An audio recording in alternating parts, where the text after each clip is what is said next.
Hello, everybody, and welcome. I'm here with Kenneth Womack, who is, among other things, an author of so many books relating to Beatles, solo Beatles, some of the books that I have here. John Lennon, 1980, The Last Days in the Life. All right. All Things Must Pass Away, Harrison, Clapton, and other assorted love songs, also with Jason Krupa, in addition to Ken. And most recently, Living the Beatles Legend, the untold story of Mal Evans. And maybe later on you could tell us, if I remember, a little bit about the future when it comes to Mal Evans. I would be delighted to. I can give you some information hot off the press. Oh, all right. That's good to know. That's good to know. Well, the reason that I wanted Ken to come on here is because he's going to be doing a special show that I know he's talked about for a couple of years. I think he was mulling it over because I've done shows where I've been on with Ken. I talk with him. And also we've done some panels at the Fest for Beatles fans in the past and so forth. So I know that he was thinking something for Rubber Soul's 60th anniversary, and it's the Everything Fab Four Fest. Okay, and it's going to be held on November 6th, 7th, and 8th. That's a Thursday, a Friday, and a Saturday in Asbury Park, New Jersey, at the Berkeley Oceanfront Hotel. And of course, I will put a link below. You can get all the information from the website about the schedule and everything you might want to know about it as we finish this up, and I'll put it on there. But Ken, the first thing I was just wondering is, it was a little unusual because you don't usually have shows like a Thursday, Friday, Saturday. Usually you have Friday, Saturday, and Sunday. What were you thinking with that? I don't know, dude. Honest. We were thinking about some of the attendees, being able to get back home, wherever home is. I sure appreciate being on here with you and your legion of followers. You're one of my favorite people, and Thank you. I'm seeing you regularly. But the idea is to keep it short and sweet. A couple of solid days of events. We're just thrilled to be able to be in Asbury Park and tell the story of this amazing album. Right? Can you believe this thing is about to start collecting Social Security? Yeah, just about. Yeah. It's such a remarkable album, and we've been thinking about celebrating it, in my conversations with you for quite some time. It's such a deep and powerful work of art, and that's really what drove us. And then I've been so pleased with some of the acts we'll have playing. Max Weinberg will be there, and just spoke to him today. Jake Clemens, the incredible sax player for the E Streeters. The Weaklings, our old friends whom we've known for quite some time. And one of my favorite artists in the world is Nellie McKay. I've been a big fan of hers. I was an early adopter, and as you know, she was produced out of the gate by Jeff Emmerich. Mm-hmm. So we're really happy that she'll come along and share what she does too. Okay. That was going to be, of course, I was going to get to ask you about the guests and everything, but that's okay. I know this is too early. Let's do one at a time, one show at a time. You got it.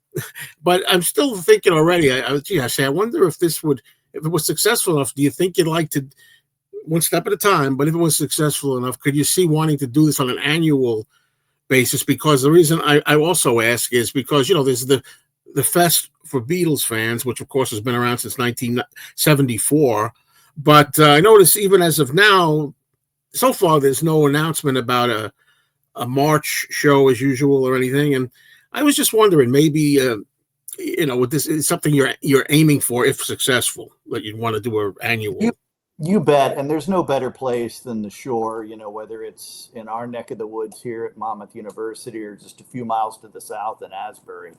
But I could easily see, with some good signals after this event, maybe doing Revolver, and then year by year, right? There's always something to celebrate in Beatle world. And of course, it's a music that's going to go on for all time. So, absolutely, that makes a lot of sense. Um, and Revolver is certainly worthy. In fact, when I first moved to the shore about 10 years ago, one of the things we were talking about was having a Revolver conference. I had just only been here a few months, and I thought, "You're killing me, come on, it's too soon." But that's an album that really deserves the kind of extended treatment we hope to deliver for Rubber Soul. So you're looking at it basically as a themed thing when it comes to the albums. Like you had something for the White Album. We did, and my colleague Walter Everett did Sgt. Pepper at the University of Michigan the year before and the year after. John Kovac up at Rochester with Abbey Road. Okay, so we're covering all ground. Maybe there'll be a Beatles for sale or something like that. Wouldn't that be amazing? I mean, conference. They're all worth it. And of course, when you talk about the Beatles, while you may focus on, let's say, Let It Be, right? And in 2030, even if you were to do that, you've always got orbiting around that album all of the other music. So it's not like anything is ever excluded, because one of the things that makes them so endlessly interesting as a work of art is that all of this music is always in conversation with each other, right? Mm-hmm. There's kind of an ongoing interconnectedness that is so interesting. Yeah. And you mentioned the Weaklings. Other musical acts that you are willing to tell without looking at the site? Sure. So we got the Black Ties, which were a Jersey group, been around for a while. They're going to be wonderful. Of course, all the acts are thinking about how they're going to engage with Rubber Soul, right? Do you play the American version? Do you play the British version? Do you combine them? I mentioned Nellie Mackay a few years ago. She was on a compilation of Beatles songs. I think she did If I Needed Someone. So she's very fluent in the Beatles. It's really just her and a grand piano. She just is great fun. So all of these musicians will be challenged to bring the music to life in whatever way they see fit. Our friends, the Magical Mystery Girls, are coming up. I like them. They're great. Yeah. And so they have, I just saw them a few weeks ago, not to play, but to talk to, and they have some ideas about what they're going to do. So yet part of what's exciting is to see how people respond. Black Rabbit will be opening up. Right. Black Rabbit. Course, they're tremendous. They'll blow your socks off. Yeah. Along with our good pal Scott Fryman will do his Deconstructing Rubber Soul to kick things off. Well, as people will see when hopefully they will look and see the website and the schedule of events and everything. It seems to me, I was thinking of a way to put it. I'm going to call it academic heavy. Like I get the feeling like I personally, when I go to fests, I go on panel. I like to not just when I've been on them myself, but even years ago before that, I like to hear talks. I like whatever topics are on. I like to, raise my hand and chime in and everything. So it seems to me like it's heavy with a lot of different topics and discussions to dig your teeth into all during the weekend. Yeah, and that's a good way to look at it. One of the things we've really pushed hard for here is to make sure that it's not too academicized, right? We want them to be more like TED Talks, right? Where a person will come in with an idea. I mean, here's one of my favorites is my good pal, Mike Farraher. I saw him this morning at a meeting, and he's doing a piece he's going to argue what he thinks the greatest Beatles album is. And it's going to be kind of controversial because he's going to argue that it's the rock and roll music compilation from the 70s. I'm a big supporter of that because that hits right when I was becoming a huge Beatles fanatic. Then you need to be there for Mike to help support him, because I think others might tar and feather him. And I, not only that, but I'll be the only one championing the cover of the rock and roll music LP. Yeah, that might not even include him. include him. You know, yeah. Yeah, So fair it'll be, point. It'll be fun. We have talks like that where we also have, and this would be right up your street too. We also have some guys who are going to come in and talk about vinyl, right? We're going to have kind of yeah, a lot of vinyl demos too, so that people can think about that aspect. And of course, that's a concept that really is intergenerational, as you know, at this point. Vinyl's yeah, coming back in a big way. In fact, Taylor Swift sold a ton of it last week. yeah. So there'll be a lot of discussion about those things too. Demonstrations. We'll have musicians playing, like we did for the White Album. We'll have drummers and bass players and guitarists, because there's so much to demonstrate with this record. In fact, Joe Belia, whom you know is the drummer for the Weaklings, I was talking to him a couple of days ago, and he was saying you could do a whole conference on the tambourine because it has such an interesting, bold place on this record. Yeah, yeah. And talking about Rubber Soul, the elephant in the room, the big question that people have fun with as fans is the US version or the UK version. And I've always been a fan of the US version because I grew up with it in America. Later on, I got familiarized with the UK version. But, I just love the opening with I've Just Seen a Face, and then you flip it over and you get It's Only Love. And to me, those songs fit there. When I first got around to the UK Help album, I felt like side 2 was just a hodgepodge of things just thrown on there, which is not the case, but it felt like that. I understand that. And, I too, right, was sensitized to the American version first. And of all of the rosters of Beatles US releases, it's one that just gels the best. The second album's pretty good too. But Rubber Soul, has a lot to offer in the American version. Yeah, definitely. And I know, a lot of people who grew up with it said it feels like a woodsy album, and woodsy, folksy kind of thing. And that maybe wasn't really the idea, but that's what wound up coming from it from a US listen. It really did. It had that kind of acoustic guitar feel. And as you said, right from the get-go, with I've Just Seen a Face. In a way, to me, what this all speaks to is just how they were evolving almost faster than they could grow as artists, right? Mm-hmm. So I've Just Seen a Face, of course, was on Help in the UK, but it was pointing very pointedly to Rubber Soul. Yeah, step in the right direction. It's just hard for me to imagine. It wasn't in the Help movie, but I always figure like them performing I've Just Seen a Face in the Help movie or something in that era. Just doesn't, I don't know, doesn't feel right. But it depends what you're used to. And I love the UK Rubber Soul naturally. The same way, I even make an argument sometimes for the US Revolver. And the only reason I do that is because, not to go all on a Revolver tangent too much, but in that case, in the States, we'd already gotten some of those songs on Yesterday and Today, so we didn't need to really repeat those when you got to Revolver. If you have the U.S. collection and the people who grew up with it as they bought them new, you were covered. You didn't know the difference. I think Revolver is definitely a better album in the UK version for sure as a whole piece. But I get it. In the U.S., you got to remember it kind of goes with Yesterday and Today first.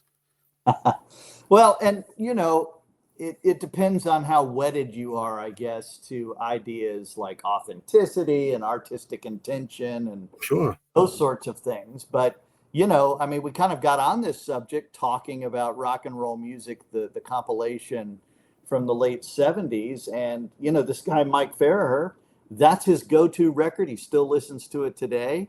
I remember really being drawn in by the tracks on Love Songs. Yeah. In fact, I fell in love listening to I'll Be Back, which is one of my favorite Beatles songs, on that record. Yeah. Well, that's how I first got into something very much on Love Songs. Yes. because I mean, I was born in '62, so when Love Songs came out, I was 15, and I had not yet got. It's funny, I only went up to about Help and Rubber Soul, I think maybe. Uh, Before that, I hadn't gotten to the later albums yet. At that time, in '77 and '78, I started to listen to uh, Revolver and Sergeant Pepper and up to the later albums. But I used to play Something over and over again, on the Love Songs compilation. And the same thing ditto for earlier when I was 14 and I was really getting into it. And I bought Rock and Roll Music, and there were songs on there. I hadn't gotten to the White Album yet. So for me to hear stuff like Birthday or Back in the USSR, Helter Skelter, I thought that, this is like Kiss. This is like the Beatles doing heavy metal. Not exactly, but wow, they're heavy to this. And then, of course, I gradually got into everything Beatles, but I hadn't gotten to that point yet. So to me, that holds a special place, that album. It's nostalgia, the Rock and Roll Music comp for me. Just where I was at in high school at the time, and, 14 and that kind of right age for that. So, and, I'll say a little bit about the cover just briefly. I don't like the thumbs. You take the thumbs off. I like the picture, and I keep trying to say that the Rock and Roll Music cover, to me, when it says Rock and Roll Music and it looks like a 50s thing, and the Beatles weren't the 50s, they always say the Beatles weren't the 50s, but I always think that's the rock and roll itself is the 50s. So like when they're doing that, they're talking about rock and roll music, neon letters style, malt shop, that's rock and roll. They're not saying the Beatles themselves were the 50s. They're saying rock and roll. Yeah, there is that distinction. And it was also, remember, it was Happy Days, right? I mean, yeah, Happy Days was big. The 50s nostalgia at that moment was tremendous. Yeah, I grew up with that. Yeah, absolutely. And I saw American Graffiti in the theater and all this stuff, and the Fonz was big. Yeah, so there was that. They were trying to capitalize on that as well. But yeah, I thought I'd throw that in there. Now, I'm trying to think now with Rubber Soul, anything else I could say about the UK. I mean, I love songs like, yeah, of course, I love Nowhere Man. Funnily enough, I'm not really that big into Drive My Car, so I don't really miss that that much. But I know it's sacrilege, but Nowhere Man, that's a biggie, of course. You miss that one. What Goes On? It doesn't. I don't mind that that's not on there. It's on yesterday and today, but this is the kind of things I think we're going to be hearing everybody peruse at the Everything Fab 4 Fest. Yeah, these will be the kind of questions that we want to experience. And of course, we want to provide a space and a forum for people to get together, as you said, maybe even annually, to talk about these kind of issues. Yeah, it should be fun. Well, Ken, again, I said earlier, talking about your, one more time, Living the Beatles Legend, the Mal Evans book, which is so great. Now, I remember talking to you about what you're going to do as far as, I don't want to give too much of it away. I'll leave that to you to talk about it or not, what it's going to be about it when you get to it, when it comes out.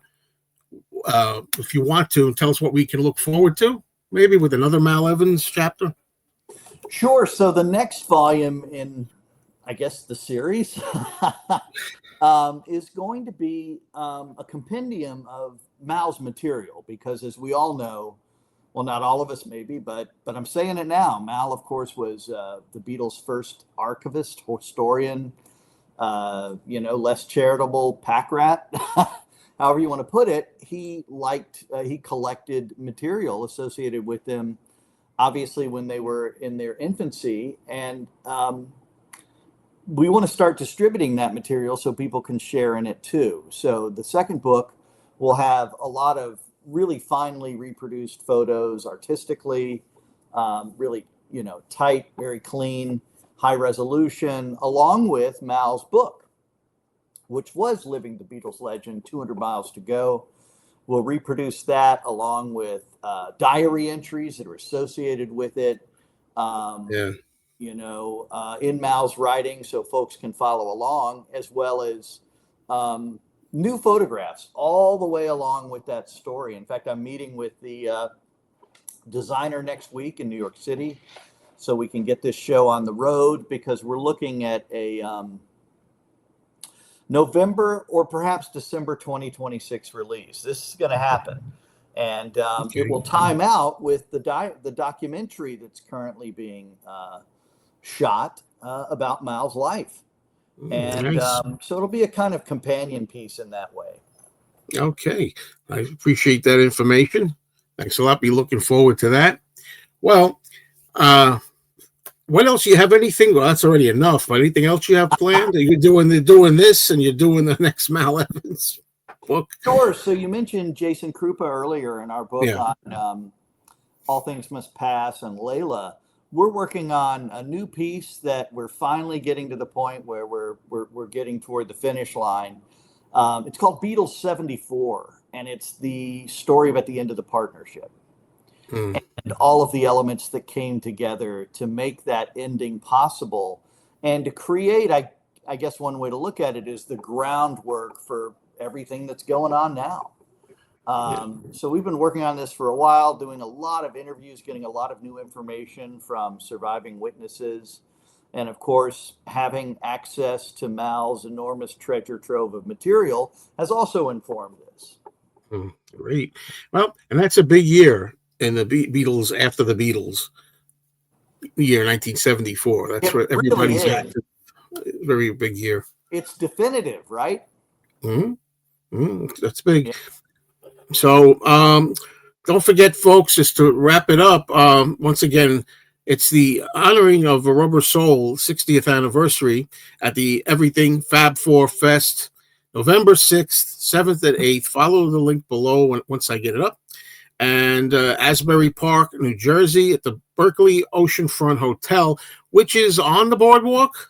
Is it, or next to the It is right across the street. So across the street? a lot of ocean views in that hotel. It's just a really beautiful time of year to be around. There aren't as many people, which is nice, so you can park. Oh, okay. But the fall, anytime on the shore is really wonderful, but the fall is really nice. All right. I want to thank you so much, Ken, for joining me. I wish you all the success, and I hope to see you there. I hope to see you too, Joe. I miss seeing you around, pal. Okay. All right, everybody. You heard it here. Be there. See ya.